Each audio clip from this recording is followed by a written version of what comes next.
Gilbert Collard, comment expliquer qu'il existe une menace russe ? Peut-être pas sur la France, sans doute pas sur la France, mais pourquoi pas sur des pays comme la Moldavie, la Roumanie peut-être ? Comment expliquer évidemment que le monde avec Donald Trump n'est pas forcément rassurant ? Même si il existe des côtés positifs dans la présidence Trump, et notamment son combat contre le wokisme. Et comment ne pas voir aussi une forme d'instrumentalisation dans les propos d'Emmanuel Macron, et comment en fait garder un peu de nuance et d'analyse saine ? C'est la question que je pose à Gilbert Collard. Gilbert, bonjour, rebonjour. Oui, bonjour, on va essayer d'être un peu équilibré dans ce monde de fous.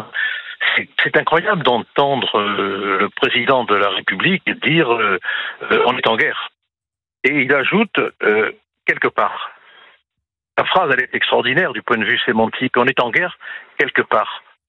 Ce qui veut dire qu'il ne sait même pas où on est en guerre. Écoutez-le bien quand il le dit. On est en guerre quelque part. Il ne sait même pas où on est en guerre. Ah oui, mais le quelque part, c'est pas sur le lieu. C'est une manière de dire quelque part on est en guerre. C'est pas pour un lieu géographique. C'est une formule qui explique. Non, c'est une idée. Non, ça veut dire que on est aussi en guerre, quoi. On est aussi en guerre. Non, il nous vend l'idée de guerre. Voilà. Oui, j'entends bien. L'idée de guerre. Il n'y a pas de guerre. Il n'y a pas de guerre. Quand on demande aux partisans de l'avènement d'une troisième guerre mondiale, des signes concrets, ils sont absolument incapables d'en donner, totalement incapables, et d'autant plus incapables que on n'est pas en puissance, on n'est pas en moyen, tous les spécialistes de la défense nationale le savent, on n'est pas en moyen de faire la plus petite guerre. En réalité, c'est Macron, il nous joue le jour le plus long, quoi. Voilà, c'est les dents de la mer, hein. C'est Jurassic Park. Il est entré enfin dans quelque chose qui lui donne un moyen d'exister. Il était devenu un mime politique, un muet politique. Et avec cette situation en Ukraine, avec l'attitude de Trump à l'égard de Zelensky, la réaction de Zelensky, et il se donne une importance qu'il n'avait plus. Il ressuscite, quoi. Il ressuscite dans l'idée de guerre. Mais moi, je pose la question à tous les amis qui me disent, oui, mais il y a une guerre mondiale. Je dis, un signe. Donnez-moi un signe de menace. Le signe, c'est quand même que la Russie a agressé l'Ukraine. C'est un signe. En fait, tout le raisonnement est construit en disant... C'est plus compliqué. Non, c'est pas plus compliqué. C'est quand même la Russie qui a envahi l'Ukraine sur ce plan-là. Alors qu'il y a eu avant des choses... Et donc, à partir de ce raisonnement-là, s'il l'a fait une fois, il peut le refaire une deuxième fois. C'est tout. Oui, sauf que les raisons que la Russie avait d'envahir l'Ukraine n'existent pas pour les autres pays. Quand la Russie demandait que l'OTAN ne se rapproche pas des frontières de l'Est et que l'OTAN se rapprochait, quand la Russie demandait que l'on n'installe pas des missiles à proximité de sa frontière et qu'on les installait, quand la Russie demandait qu'on arrête de bombarder le Donbass et qu'on continuait de le bombarder, on savait très bien, du côté américain notamment à l'époque, et du côté européen notamment, qu'on préparait quelque part un énervement russe. Ça ne justifie pas l'agression de Poutine. En tout cas, c'est une question que je vous pose, parce que qu'il n'y ait pas d'ambiguïté sur ce que vous dites. Pour moi, dans une guerre, historiquement, quelle qu'elle soit, il y a toujours co-belligérance. Il y a toujours partage des responsabilités. Alors, il y a un agresseur, évidemment. Du reste, c'est la fameuse théorie du casus belli. Il faut donner pour pouvoir faire la guerre, il faut trouver un moyen de la faire. Comme ça, on a la morale de son côté. Bon, mais on sait très bien que si on avait été beaucoup plus habile avec les Russes, beaucoup plus prudents, on aurait parfaitement pu éviter ce carnage effroyable des deux côtés. Bon, parce que c'est effroyable des deux côtés. Alors, Bénédicte est là et elle va pouvoir vous interroger parce que vous avez une bonne connaissance évidemment de la vie diplomatique, géopolitique et politique tout court. Bénédicte qui habite où ? Bonjour Bénédicte. Oui, bonjour Pascal. Vous appelez d'où ? Alors, j'ai pas cité ma ville, mais j'habite en Creuse. En Creuse. Voilà. Et est-ce que on peut vous demander votre âge ? Manifestement, vous êtes assez jeune. Je vois une petite... 50... Ah bon ? Oui, j'ai 54 ans. Vous avez une voix jeune, mais en même temps, 54 ans, c'est jeune. Et je peux vous demander ce que vous faites dans la vie ? Alors, moi, je ne travaille pas. Et parce que j'ai eu des différents soucis et du coup voilà, je m'occupe de mes enfants. Ils sont des ados maintenant. Oui, mais c'est la plus belle des activités. Voilà. Est-ce que vous avez peur? Est-ce que vous avez une interrogation à soumettre à Gilbert Collard? Alors moi, ce que j'ai envie de dire, c'est que en fait, je n'ai pas peur de Poutine. Parce que je ne crains pas qu'ils viennent envahir l'Europe, la France. Non, c'est pas ça. Pour moi, c'est Monsieur Macron qui me fait peur. Ça, c'est original. Effectivement, d'avoir plus peur d'Emmanuel Macron que de Vladimir Poutine. Oui. Mais j'ai entendu ça. Il y a beaucoup de gens que j'ai entendu dire cette phrase, mais elle peut être paradoxale. Expliquez-nous pourquoi. Écoutez, moi j'ai l'impression que ce monsieur secoue justement le drapeau de la haine, de la peur, de la haine contre Poutine, de la peur que ce monsieur va nous envahir. Et en fait, c'est pas du tout ça. Pour moi, à mon avis, parce que j'écoute très souvent, je suis tout le temps sur CNews, très souvent sur CNews, je regarde aussi les autres chaînes. Mais j'ai compris une fois que Poutine justement n'avait pas envahi l'Ukraine. Il est venu en Ukraine aider les gens du Donbass. Parce que justement, dans le Donbass, il y a beaucoup de Russes.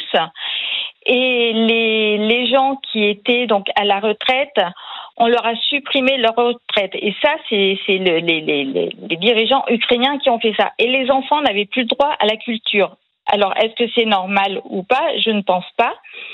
Et à mon avis, ce que Poutine a fait, c'était pour aider, puisqu'il a envoyé des convois humanitaires dans le Donbass. Bon, c'est une analyse qui vous est propre, oui. Évidemment. Bénédicte, je suis pas sûr qu'elle soit tout à fait exacte, parce qu'il y a aussi... Vous savez, les guerres, elles sont souvent économiques. Et le Donbass, c'est une terre rare. Et il y a des motivations qui peuvent exister aussi. Je vous remercie en tout cas, Bénédicte. Écoutons Emmanuel Macron fin février et mercredi dernier lors de son allocution. Mars 2020, je vous disais, on est en guerre contre le virus. C'était le Covid. Mais la nation a été là, soudée. Je vais vous dire, on est en guerre quelque part. La Russie est devenue une menace pour la France et pour l'Europe. C'est pourquoi la patrie a besoin de vous, de votre engagement. La patrie a besoin de vous. Je ne suis pas certain qu'un président de la République, le seul président de la République de la 5e qui n'a pas fait son service militaire d'ailleurs, mais je pense qu'il n'était pas dans... Le service militaire n'existait plus. C'est ce qu'on imaginait, en tout cas c'est ce qu'on disait ce matin sur CNews. Donc lui demande patriotisme. Je ne suis pas sûr qu'un autre président de la République ait demandé cela. Charles Michel, ancien président du Conseil européen, il était sur BFM. Écoutons-le. Une troisième guerre mondiale est possible. Je l'ai déclaré dans mon dernier discours à l'Assemblée générale des Nations Unies il y a quelques mois, en qualité de président du Conseil européen. Ça veut dire qu'il y a d'une part de la gravité, du sérieux face aux événements auxquels nous faisons face, mais la nécessité de ne pas tomber dans l'affolement. Il y a la nécessité d'être lucide, d'identifier les menaces devant nous et d'apporter des réponses le plus possible, je l'espère, dans l'unité européenne.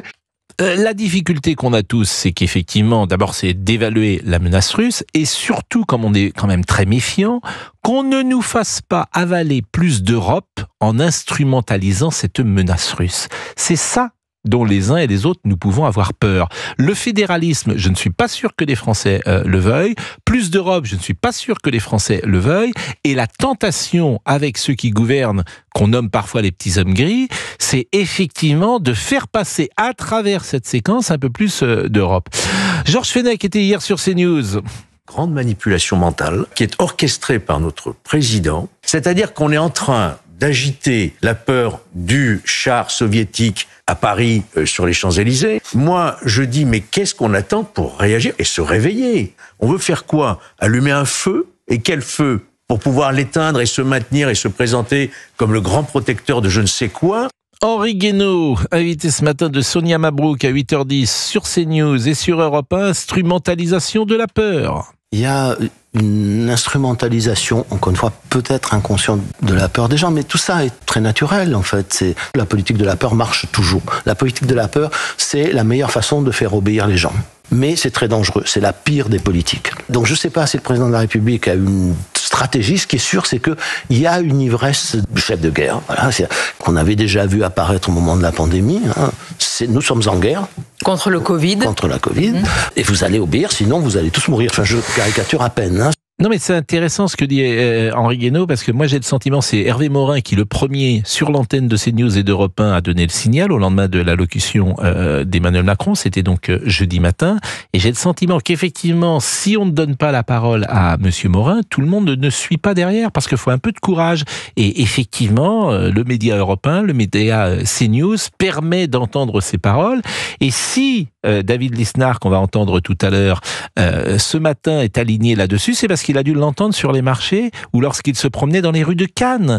Parce qu'en fait, l'espace médiatique ne traduit pas toujours la réalité du pays. Henri Guénaud, une deuxième fois sur le signe, il y voit le signe d'une société malade. Quand on n'est pas d'accord, de toute façon, vous êtes soit un collabo, soit munichois, soit un partisan de Poutine, quand vous n'êtes pas Hitler, ou partisan d'Hitler, puisque Poutine c'est Hitler, maintenant, même Trump... Monsieur Jacques Attali, voilà, Hitler. Bon, c'est le signe d'une société vraiment malade, et en particulier d'une société politique complètement malade. Mais alors la guerre, il ne faut pas la faire par procuration. Si nous sommes menacés à ce point par la Russie, il faut l'assumer, il faut faire la guerre. Là où il a raison, parce que en sous-texte, il signe et il cible, sans le nommer, Jacques Attali. Jacques Attali a comparé Donald Trump à Hitler. Ce qui est difficile dans le débat d'aujourd'hui, c'est qu'il y a une grille de lecture et on n'en sort pas. Hitler, Vichy, Pétain. Voilà. Et extrême droite. Et maintenant, c'est donc collabo en plus. Avant, l'anathème, c'était extrême droite, et depuis 10 jours, le nouvel anathème, c'est collabo.